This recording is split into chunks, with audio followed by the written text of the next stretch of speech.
There's no scams.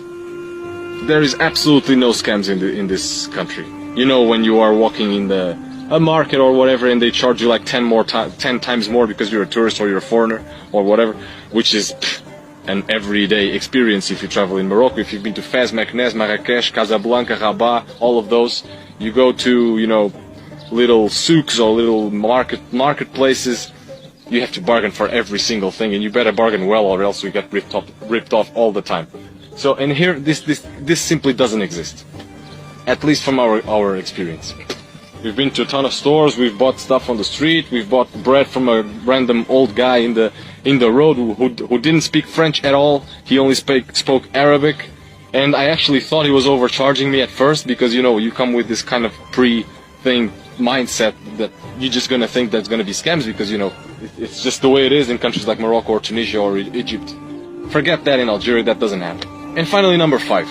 This is also a relative thing. It has its own disadvantage, but I'm going to talk about that when I talk about the advantages of Morocco, which is coming up. And the advantage is it's very clear. Algeria is safer. It's a safer place. It's a safer country, because there is a lot of police and a lot of military personnel everywhere. I know this obviously can be seen as a disadvantage because of, you know, over security, all that. But we've had experiences that kind of put this a little bit into perspective. I've been with we've met a few police officers in Tlemcen, and they took our passports, and then they were asking us to go with them to a police station, and I was thinking, just we're screwed. These guys are just going to ask us for money, and they're not going to give us our passports back. I was just expecting the worst. Again, I was in the country. It was my second day in the country back then, so I was just more on the defensive, I guess. But it turned out that we were just talking for half an hour. I did show one of the officers the pictures I had in my camera. He didn't complain at all. It was fine. I didn't photograph anything sensitive either.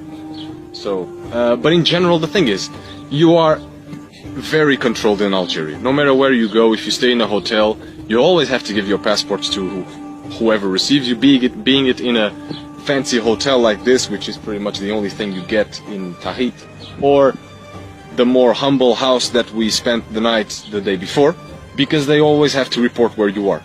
No matter, and we've had people asking us a ton of times, so where are you going?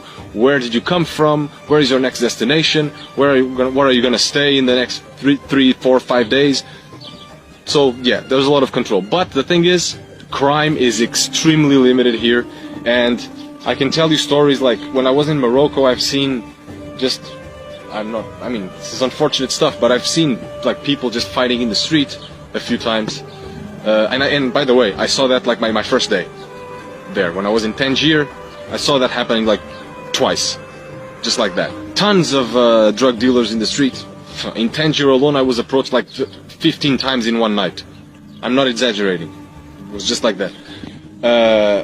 And not only I haven't been approached once since I've been here, I also heard stories that if you actually get caught with drugs here, you just go to jail. That's it. That's the end of it. But I'm seeing that from a positive angle. You can just travel freely as long as you tell them where you